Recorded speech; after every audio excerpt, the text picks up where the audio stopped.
आप सबको जय मसीह की। इस सुबह के समय हम एक वचन अध्ययन करेंगे जो भजन संगीता के 119वें अध्याय के 165वें वचन से है।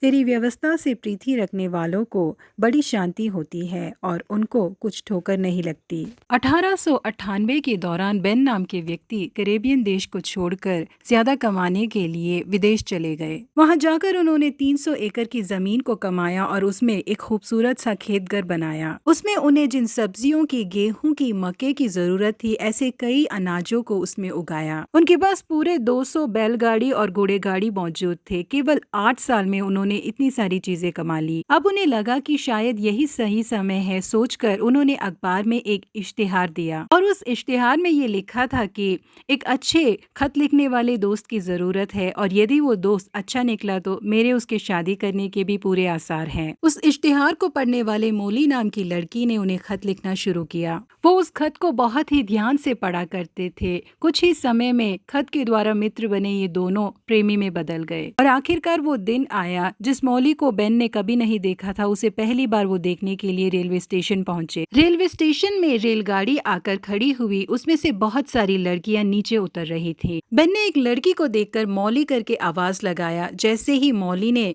बेन की आवाज को सुना वो बेन की तरफ चलने लगी। मौली ने बेन के हाथ को पकड़ा और उनसे पूछा, आपको कैसे पता चला कि मैं ही मौली हूँ? बेन ने फौरन अपने जेब के अंदर हाथ डाला और उसके लिखे सारे खतों को निकालकर दिखाकर कहा, मैं इन खतों के द्वारा ही जानता हूँ कि तुम ही मौली हो। जिसके लिए मौली ने कहा कि मैंने अपनी एक भी चिट्ठी में अपनी तस्वीर नहीं रखी थी, फिर आपने कैसे पहचाना कि मैं मौली हूँ? जिसके लिए बेन ने कहा कि मैं क्यों नहीं पहचानता, तुम्हारी लिखावट में मैंने तुम्हारे चेहरे की छवि देखी थी। क्योंकि वो मौली के लिखे खतों को घंटों बैठकर पढ़ता रहता था, इसीलिए उन खतों के द्वारा ही वो मौली को बहुत अच्छी तरीके से पहचान गया। वो मौली के शब्दों के द्वारा बहुत ज्यादा आकर्षित था, इसीलिए मौली के शब्दों ने ही अपनी चित्र उसे बनाकर दे दी थी। यहाँ प्रिय परमेश्वर के लोगों, बिल्कुल इसी तरीके से परमेश्वर के वचन, उनके शब्द हमें लिखकर दिए गए हैं। यदि हम उसे ध्यान से पढ़कर उस पर अध्ययन करेंगे तो हमारे परमेश्वर कैसे हैं करके हम अच्छी तरीके से जान जाएंगे। परमेश्वर के शब्द हमें खुद बता देंगे कि परमेश्वर कैसे हैं। हम जो परमेश्वर की दुल्हन कहलाते हैं, उनके शब्दों को हमें प्यार से पढ़कर उसका अध्ययन करना चाहिए। अभी परमेश्वर के गुणों के बारे में, उनके ऐश्वर्य के बारे में, उनके ज्ञान के बारे में, समझ के बारे में हम अच्छी तरीके से जान पाएंगे। हम जितना अधिक परमेश्वर के वचन को पढ़ेंगे उतनी गहरी तरीके से हम परमेश्वर को समझ पाएंगे। यहाँ पे परमेश्वर के लोगों, जिस पवित्र शास्त्र में परमेश्वर के शब्दों को लिखा गया है, हम उसका अध्ययन जितना ज्यादा करेंगे परमेश्वर के बारे में, उतना अधिक ज्ञान हम प्राप्त करेंगे और आशीषित होंगे। इसलिए जिस पवित्र शास्त्र में परमेश्वर के शब्द मौजूद है उसे हम सबसे बढ़कर अधिक महत्व दे। प्रभु आप सबों को आशीषित करे। Have a blessed day.